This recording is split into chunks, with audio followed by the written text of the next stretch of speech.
de pouvoir déposer en fait un petit totem interactif, un petit totem de téléportation, pour ensuite aller voir ce qu'est donc notre Babel 2020, et ensuite qu'ils puissent retourner à l'étage du Louvre, donc faire, on va dire, voyager les élèves finalement d'un musée à un autre musée. Donc j'ai choisi de participer à des projets autour du collège virtuel, tout d'abord parce que ça me permettait de travailler davantage avec mes collègues. On a travaillé sur un certain nombre de projets interdisciplinaires les années précédentes, notamment un projet sur les merveilles du monde antique. L'an dernier, nous avons travaillé sur les grands explorateurs. Et cette année, donc, je travaille avec ma collègue documentaliste sur cette troisième sur la flamme de l'égalité. C'est un concours auquel les élèves participent en créant une production autour de figures de l'émancipation. Alors, on a par exemple des hommes politiques, mais également des chanteurs, des poètes. Ça a permis à chaque groupe, à chaque équipe de travailler sur un personnage différent et donc de construire des compétences variées, à la fois des compétences de collaboration, des compétences numériques et des compétences disciplinaires dans ma matière, le français. Donc voilà, c'est ce côté interdisciplinaire qui m'intéresse beaucoup. Ma collègue documentaliste s'est engagée également pleinement à mes côtés sur ce projet-là. L'autre grand atout pour moi, c'est vraiment la possibilité de dynamiser les cours en proposant une pédagogie par projet avec un aboutissement à chaque fois qui peut permettre aux élèves d'y revenir à la maison, de montrer aux petits frères, aux petites sœurs, aux parents. Voilà, donc c'est vraiment cet aspect d'ouverture aussi du collège qui m'intéresse, puisque les élèves peuvent montrer leur production et éventuellement les compléter à la maison, se rencontrer aussi, là, notamment sur ce projet de la flamme de l'égalité. On a travaillé sur un mur collaboratif dans la phase de recherche et les élèves étaient amenés à compléter progressivement et à se retrouver pour apprendre aussi à faire un exposé ensemble. Voilà, donc ces compétences collaboratives, pour moi, sont vraiment au cœur du projet sur le collège virtuel. Là, je dois faire un quiz en fait avec certaines réponses pour. En fait, ils vont lire le texte qui est là, le texte d'Aimé Césaire du discours de la colonisation, et après ils vont répondre au quiz que je suis en train de créer là. Et là, le quiz je l'ai mis là, mais je vais le mettre dans le script d'un bloc. Là, je suis en train de le mettre dans un bloc. Là, je le mets un peu plus gros, comme ça, il se voit mieux. Parce que j'avais oublié de le mettre dans les dimensions.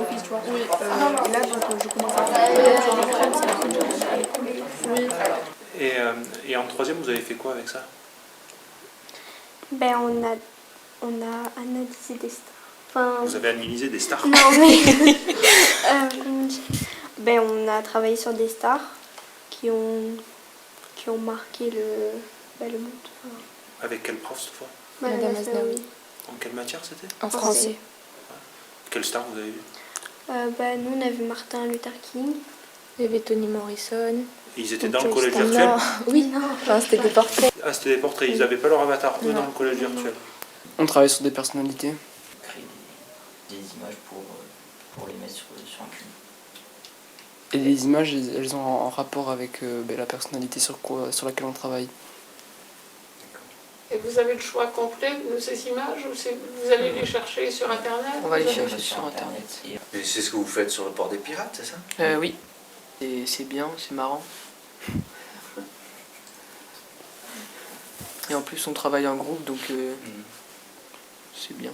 Il faisait un exercice où il devait aller chercher sur Google des renseignements sur une œuvre d'art pour ensuite aller les inscrire sur un cube dans le collège virtuel.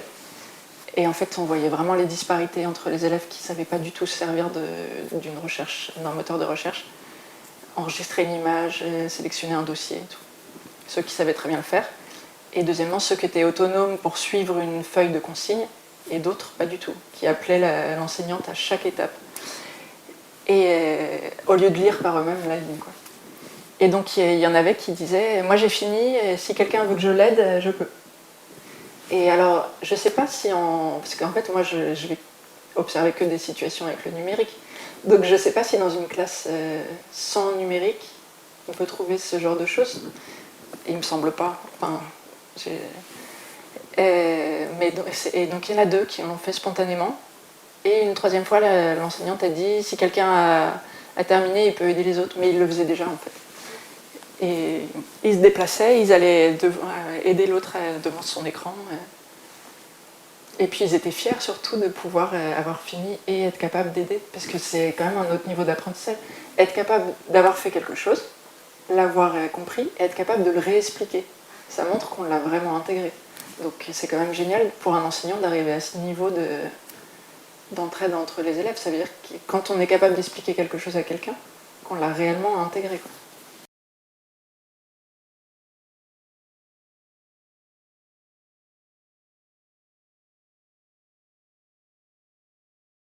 Il y a un engouement des élèves à apprendre dans le monde immersif qui est à la fois surprenant, mais peut-être pas tant que ça, compte tenu du monde qui les environne aujourd'hui et de ce qu'ils y font et de ce qu'ils font chez eux quand ils accèdent à ce type de technologie. Pour certains, la connaissance de la technologie est déjà là, et pour d'autres, ils n'ont pas eu accès à des jeux en ligne, etc. Mais en fait, ils savent que ça existe à travers les autres, et donc ils ont envie d'expérimenter. Et pour eux, eh bien, aller travailler échanger avec des avatars et des correspondants italiens, eh bien, il y a à la fois un aspect de découverte et d'apprentissage, de littératie numérique finalement, qui fait qu'ensuite ils peuvent dire qu'ils savent ce que c'est et qu'ils l'ont fait.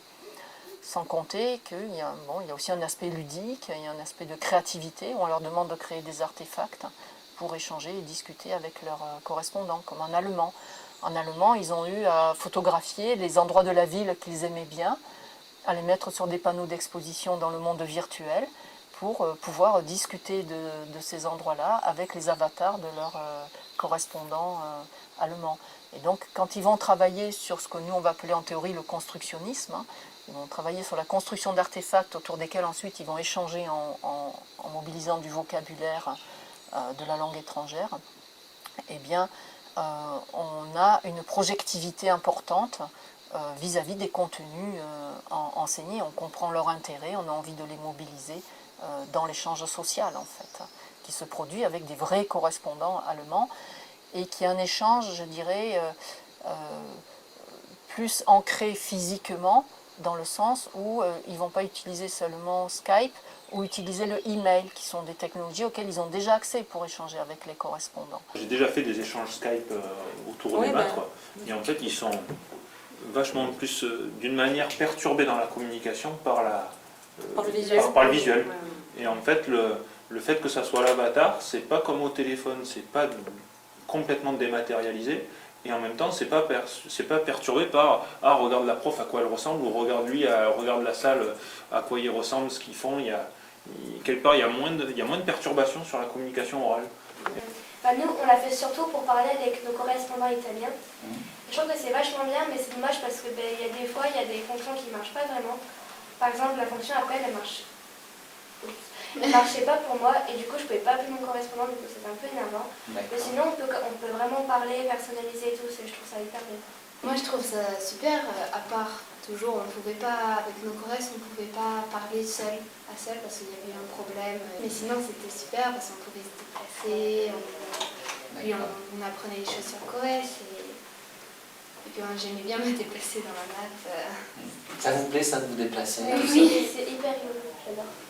Je crois que ça énerve vos profs parce qu'ils vous voient voler partout. C'est trop bien en fait. Oui, puis à chaque fois ils nous disent non, revenez au sol. Alors, en fait, c'est qu'on a qu'une envie, c'est de tout visiter parce que on voit des bâtiments, on se dit il y a quoi dedans? Alors du coup on essaie de frauder, mais à chaque fois on se fait bon. Parce que vous y allez quand vous êtes en classe, mais vous y allez aussi quand vous êtes à la maison. On peut ça, oui. Vous y allez vous un peu quand vous êtes à la maison? Moi j'y suis allée une ou deux fois. Pourquoi? Parce que j'ai pas le métro sur ma tablette. Elle marche tellement pas bien que... Un ordinateur à la maison? Non, j'ai pas d'ordinateur chez moi. Au début c'était un peu compliqué quand même de trouver tous les maisons dehors. Alors on se retrouvait en l'air alors qu'on voulait être au sol. Moi qui suis très nulle en informatique. Pour retomber au sol? Mais après, quand on y a appris... Oui, encore.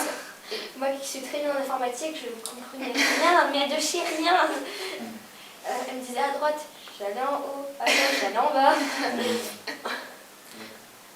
après, quand on connaît, quand on comprend comment ça marche, ouais, ça devient vraiment cool. Au départ, moi je savais pas comment on exportait des textures, ça m'a pris du temps, mais après, c'est devenu beaucoup plus simple après. Moi je trouve que c'est bien parce qu'on peut se déplacer, on peut parler aux autres. Et si on ne trouve pas quelqu'un, on peut se téléporter à eux aussi. Oui. Ah, tu as trouvé comment on se téléporte vers quelqu'un? Super. Il faut faire radar, on clique sur la personne et on fait téléporter. Ah ouais, mais toi tu es un joueur, toi. Tu joues déjà en ligne? Non, oui. D'accord.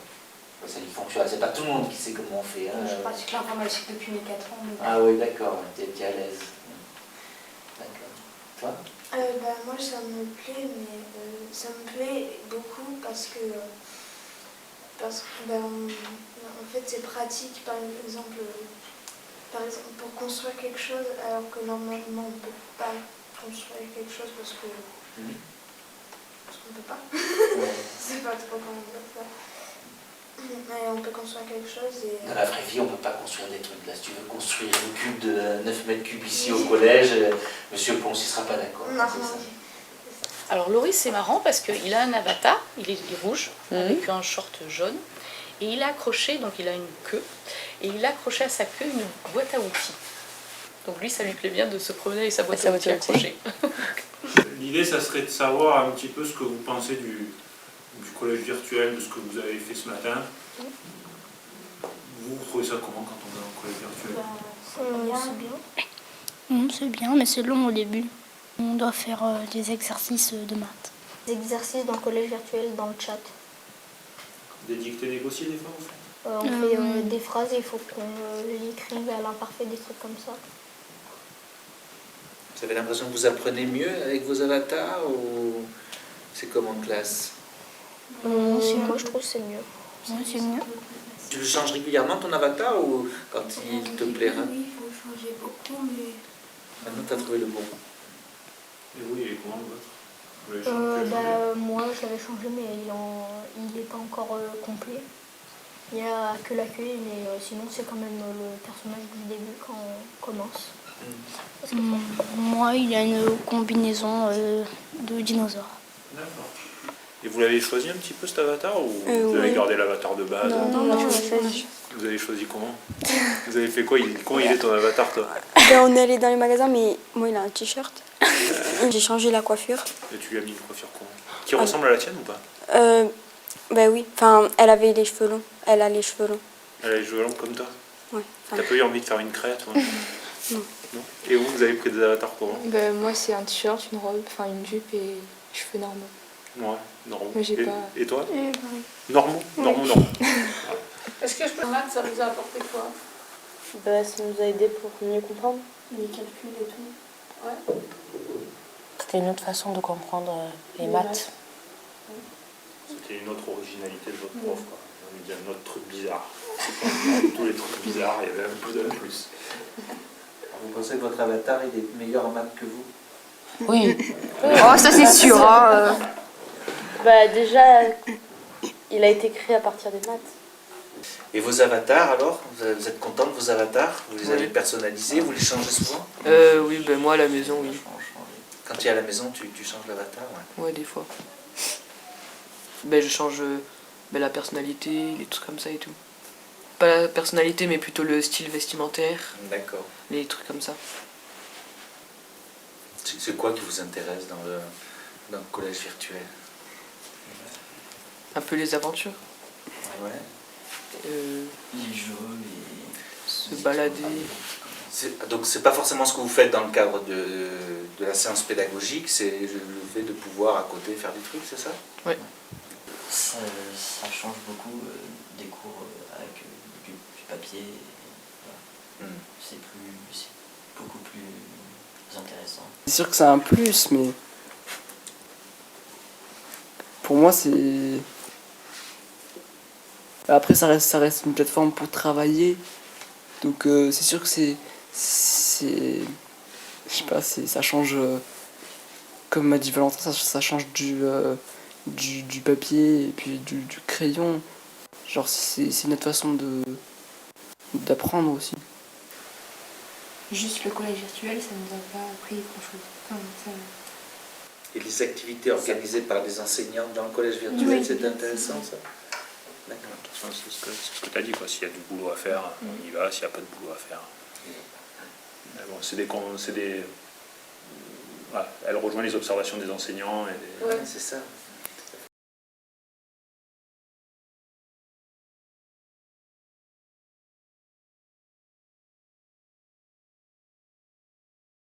Quand on demande aux élèves ce qui leur plaît dans le monde immersif, pas tous les élèves, mais une partie des élèves va répondre que le fait d'avoir un avatar, de l'habiller, est quelque chose d'important pour eux. Donc c'était une réunion de travail avec des chercheuses, des femmes. Et en fait, on se formait entre nous à aller sur le collège virtuel, à se déplacer et à se téléporter. Enfin bon, bref, on s'était lié surtout au déplacement et à la capture d'images dans le jeu. Et donc j'avais déjà manipulé mon avatar, et puis je suis très habituée aux jeux vidéo. Enfin, j'ai vraiment l'habitude d'avoir un avatar. C'est pas quelque chose de nouveau pour moi. Et pourtant, j'ai été surprise par ma réaction, puisqu'en fait, donc, mon personnage avait un problème de texture. C'est-à-dire qu'en fait, il y avait des couches, comme des couches de peau ou de vêtements qui se superposaient. Il y avait comme un bug un peu visuel. Et une collègue, Martine, m'a dit c'est parce que tu as superposé des vêtements. Donc il faut que tu enlèves une couche de vêtements, il y en a en dessous. Enfin bon, il y avait un problème de vêtements. Et en fait, j'ai enlevé tous mes vêtements d'un coup, sans le vouloir.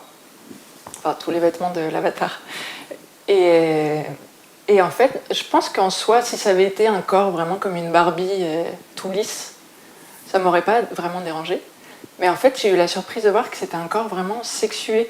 C'est-à-dire que les seins avaient des tétons, et les seins étaient énormes et tout ronds, vraiment comme une poupée gonflable. Des grosses lèvres, enfin, mais ça, c'était le visage de l'avatar. Et pareil, tout était très sexué, en fait. Et j'ai eu vraiment une réaction, je suis devenue toute rouge et de panique, où j'ai absolument essayé de rhabiller mon avatar. Et ouais, je me suis vraiment sentie comme si c'est... En fait, la sensation que j'ai eue, c'est comme quand on rêve que c'est le jour de la rentrée des classes et qu'on a oublié de mettre un pantalon, on se retrouve nu dans un lieu qui n'est pas du tout fait pour ça. J'étais étonnée de ma rougeur, enfin de ma panique. Et en plus, ce qui est intéressant, c'est qu'une collègue m'avait raconté qu'il lui était arrivé la même chose. Mais sur le moment, je ne m'en étais pas rappelée. Et j'avais été très étonnée qu'elle me dise qu'elle avait été très gênée par cette situation. Je m'étais dit, c'est pas si gênant que ça, finalement, c'est son avatar, c'est pas elle. Et finalement, quand ça m'est arrivé, j'ai subi la même chose. Mais je pense du fait que l'avatar était tellement sexué, en fait. On aurait vraiment dit un personnage d'un film pornographique. Et dans le contexte dans lequel j'étais, c'était absolument pas compatible. Oui, parce qu'à un moment donné, ils étaient tous, sauf Mylène, connectés. Et avec les voitures, ça part un peu dans tous les sens. Et j'ai dit, tiens, je vais me connecter. Et le fait de m'être connecté, donc ils ont vu mon nom apparaître, en fait, où ils se sont tous mis sur leur parcelle à travailler. Et pourtant, j'ai rien dit.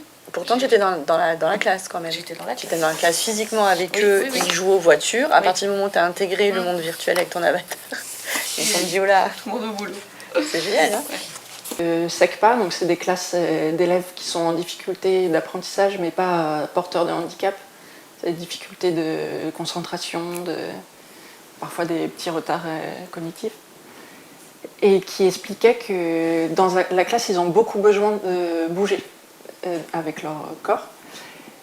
Et par ailleurs, les recherches montrent que quand on apprend en se mouvant, plus l'apprentissage est interactif et plus les apprentissages vont être facilités. Donc c'est important le mouvement du corps. Et donc elle disait que les élèves de ces classes de SECPA qui utilisent le collège virtuel jouent beaucoup à courir, voler, sauter, tomber avec leur avatar. Et de ce fait-là, ils ont moins besoin de le faire en classe avec leur propre corps physique.